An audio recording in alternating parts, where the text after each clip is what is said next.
मुझे बहुत लोग पूछते हैं, बहुत बहुत सारे जो विकलांग व्यक्ति होते हैं और जो यंग पर्सन्स विद डिसेबिलिटीज हैं, वो पूछते हैं कि हमें किस तरह का करियर अडॉप्ट करना चाहिए, किस तरह के करियर में जाना चाहिए जिसमें हम आसानी से काम भी कर सकें और सैलरी भी अच्छी हो। तो मैं हमेशा यही कहती हूँ कि जो यंग पर्सन्स विद डिसेबिलिटीज हैं वो टेक्नोलॉजी को बहुत आसानी से अडॉप्ट कर पाते हैं और इसकी इसकी हेल्प से वो उनको बहुत उनका सशक्तिकरण हो पाया है टेक्नोलॉजी की हेल्प से, चाहे वो कंप्यूटर्स हो, टैबलेट्स हो, या और भी आजकल जो भी टेक्नोलॉजी है। तो इस तरह से अगर वो चाहें तो अपने आप को अपना स्किल डेवलप कर सकते हैं साइबर सिक्योरिटी के एरिया में, आर्टिफिशियल इंटेलिजेंस में, क्लाउड कंप्यूटिंग होती है। और इसी तरह से क्योंकि ये सब जो एरियाज हैं इनमें मैन पावर रिसोर्सेज की बहुत ज़्यादा डिमांड है। इसे हम आईसीटी सेक्टर कहते हैं, आप जानते हैं, इंफॉर्मेशन कम्युनिकेशन टेक्नोलॉजी सेक्टर। और शायद यही एक ऐसा सेक्टर है जहाँ जॉब मार्केट का पोटेंशियल बहुत ज्यादा है और जहाँ इंक्लूजन भी होती है। इसी वजह से पर्सन्स विद डिसेबिलिटीज आसानी से पार्टिसिपेट कर सकते हैं और इकोनॉमिकली इंडिपेंडेंट हो सकते हैं, सोशली इंडिपेंडेंट हो सकते हैं और वो बिजनेसेस को भी वैल्यू प्रोवाइड कर सकते हैं। So this area of work, it can be like a game changer for persons with disabilities. और इसके जो फायदे हैं, बेनिफिट्स हैं, वो सच में रियल हैं।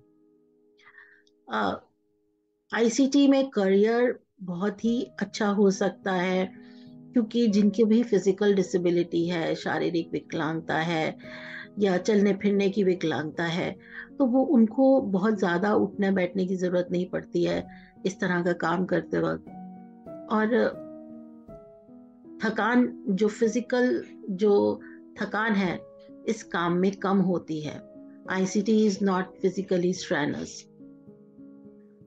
लेकिन जहाँ टेलीकम्युनिकेशन इंस्टॉलर्स या टेक्नीशियंस की बात होती है वहां पे फिजिकल वर्क होता है। लेकिन अगर हम उनको उस एरिया को छोड़ दें जहाँ पे फिजिकल वर्क ज्यादा इम्पोर्टेंट, ज्यादा जरूरी होता है या करना पड़ता है, तो आईसीटी के जो जॉब्स होते हैं वो फिजिकली स्ट्रेनस नहीं होते हैं। तो एक तरह से वो परफेक्ट चॉइस हो सकता है फिजिकल डिसेबिलिटी जिन्हें भी है। असिस्टिव टेक्नोलॉजीज को यूज करके, लाइक स्पीच टू टेक्स्ट, जिन्हें भी मोबिलिटी डिसेबिलिटी है, हाथों में ताकत कम है, जिन्हें हेयरिंग इम्पेयरमेंट है, वो भी असिस्टिव टेक्नोलॉजी यूज करके बहुत आसानी से कम्युनिकेट कर सकते हैं। चाहे वो ईमेल के थ्रू उन्होंने कम्युनिकेट करना हो, व्हाट्सएप के थ्रू कम्युनिकेट करना हो, या और भी एप्लीकेशंस के थ्रू। तो बस जरूरत है थोड़ा प्रैक्टिस की, सीखने की। तो इस एरिया में अगर आप अपनी एजुकेशन लेते हैं या अपनी स्किल्स डेवलप करते हैं तो आपको आसानी से काम मिल सकता है और बहुत अच्छा प्रॉफिटेबल काम मिल सकता है, गेनफुल एम्प्लॉयमेंट जिसे हम कहते हैं। तो हर तरह की विकलांगता, चाहे वो मोबिलिटी चैलेंजेस हो, स्पीच इम्पेयरमेंट हो, हेयरिंग लॉस हो, विजुअल इम्पेयरमेंट हो, सबके लिए ये करियर ऑप्शन अच्छा रह सकता है। आप प्रोग्रामर बन सकते हैं, सिस्टम एनालिस्ट का जॉब ले सकते हैं, या बिजनेस एनालिस्ट या सॉफ्टवेयर इंजीनियर।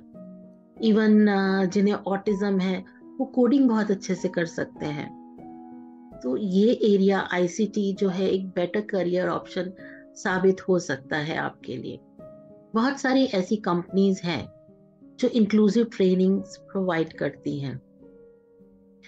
वहाँ पर प्रॉपर सेंसिटाइजेशन होता है और इस वजह से जो पर्सन्स विद डिसेबिलिटीज हैं वो आसानी से एडजस्ट कर पाते हैं वहाँ पर। और वहाँ का जो लर्निंग एनवायरनमेंट है वो बहुत इंक्लूसिव होता है। और बहुत सारी कंपनीज ऐसे भी हैं जिन्होंने फिजिकल एक्सेस भी बहुत अच्छा रखा हुआ है, जहाँ दिन भर आपको बैठकर काम करना है, आपको फिजिकल एक्सेस बहुत अच्छे से मिल सकता है। एक फ्लेक्सिबल वर्किंग आवर्स भी मिल पाते हैं यहाँ पर। तो आप अपनी स्पीड से, अपनी पेस से काम कर सकते हैं जिस तरह से आप। तो यहाँ पर फ्लेक्सिबिलिटी ऑप्शंस भी बहुत ज़्यादा रहते हैं। जिन्हें हेयरिंग इम्पेयरमेंट होती है, उन्हें लर्निंग मटेरियल्स आसानी से रिटर्न में मिल सकते हैं। आ, उसी हिसाब से विजुअल फॉर्मेट आपको मिल सकता है, या फिर ऑनलाइन आपको प्लेटफॉर्म्स हैं जो अलाउ करते हैं अपने हिसाब से लर्न करने में या सीखने में या काम करने में। उसी तरह से जिन्हें विजुअल इम्पेयरमेंट है, वो भी असिस्टिव टेक्नोलॉजी का यूज कर सकते हैं, और आप घर बैठे अपने कंफर्ट में, अपने घर के कंफर्ट में बैठे भी काम कर सकते हैं, क्योंकि यहाँ रिमोट वर्किंग ऑप्शंस भी अवेलेबल होते हैं। तो अगर आपका रुझान है इस तरफ आईसीटी में, आपका एप्टीट्यूड है इस एरिया में काम करने का, तो ये आपके लिए एक बहुत अच्छा करियर ऑप्शन साबित हो सकता है।